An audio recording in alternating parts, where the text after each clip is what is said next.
Ukraine का विध्वंसक counter offensive का ये वीडियो आप देखिए। क्रिमिया के सेवास्तोपोल पर यूक्रेन ने जिस तरीके से ड्रोन अटैक किए, ये तस्वीरें जारी की गई हैं। हालांकि रूसी एयर डिफेंस सिस्टम ने ड्रोन को तबाह किया है।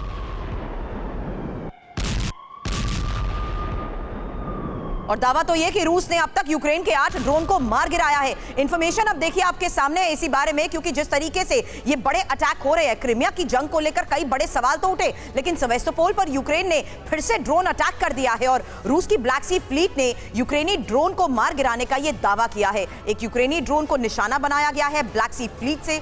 जिस तरीके से लगातार हमले तेज होते जा रहे हैं, उसके तहत यह बड़ी खबर आई और एयर डिफेंस फोर्स और ब्लैक सी फ्लीट पर सुरक्षा की जिम्मेदारी को लेकर भी बड़े सवाल उठे। अब लोगों को शहर छोड़कर जाने की जरूरत नहीं है। हालांकि यह बयान भी सामने आ चुका है, लेकिन इंफॉर्मेशन वॉल पर इस बारे में चर्चा करने से पहले उसी एग्रेसिव अप्रोच को लेकर इंफॉर्मेशन आपके सामने होगी। जहां काउंटर ऑफेंसिव की बात तो हम कर रहे हैं, लेकिन कीव इसको लेकर जैसे एग्रेसिव हो चुका है, क्योंकि आज देखिए सेवास्तोपोल पर जिस तरीके से यह ड्रोन हमला हुआ है, इन लोकेशंस के बारे में मेरा सर मैं चाहूंगी कि आप हमें जरूर इस बारे में बुरा सर बताएं। लेकिन इन लोकेशंस के साथ साथ जो स्ट्रैटेजिकल मूव सेवास्तोपोल को लेकर अपनाया गया है, सेवास्तोपोल को ऑयल डिपो पर जिस तरीके से 29 अप्रैल को हमला हुआ है, उसके बाद यह साफ हो चुका है कि सिचुएशन और ज्यादा इग्नाइट होने वाली है। और 29 अप्रैल को ब्रियांस्क में ही आर्टिलरी अटैक हुआ, 2 लोगों की मौत की बड़ी खबर आई है। हालांकि ये लोकेशंस जिस तरीके से अब ट्रैक को ट्रेस करते हुए टारगेट की जा रही है। दीपक बोरा सर, 28 अप्रैल बेलगरोद में पावर स्टेशन पर हमला होता है, ऑयल डिपो को नुकसान पहुंचाया जा रहा है और महत्वपूर्ण यह भी है कि अब जिस तरीके से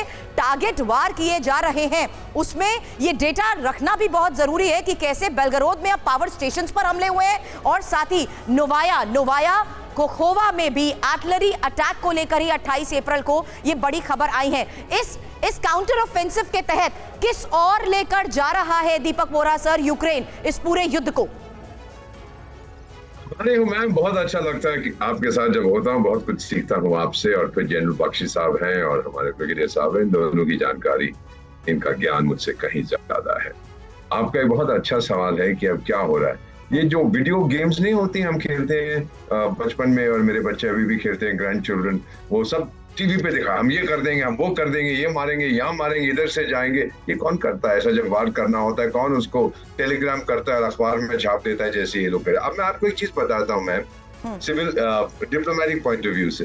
ये जो बुड्ढन नहीं, क्या नाम है इसका, ये अमेरिका में बाइडन, तो उसने कहा कि अभी तक उसने कोई और $1 बिलियन प्रोग्राम अनाउंस नहीं किया है हथियारों का यूक्रेन के लिए। क्यों नाराज है? क्यों?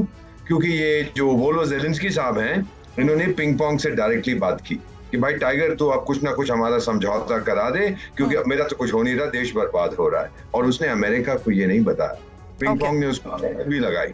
तो अमेरिका इस पे नाराज हो गया, वो स्टेटमेंट्स आती रहेंगी ये वो। अब नाराज हुआ है तो फिर ये ज़ेलेंस्की कहता रहे, नहीं चाचा जी, मैं बहुत कुछ लड़ूंगा, फिक्र मत करो, मैं जो आप कहेंगे मैं वही करूंगा। फिर से ये सारी शुरू हो जाती है। मुझे नहीं लगता मैम, जब तक इलेक्शंस अमेरिका की नजदीक ना आ जाए, कि यहाँ पर किसी तरह का समझौता होने Even if this is a strategical move, sir, लेकिन जो हालात है वो बद से बदतर होते जा रहे हैं। कब्जे की इस जंग में अब सब कुछ खंडर में तब्दील हो चुका है। इसीलिए अगली बड़ी खबर का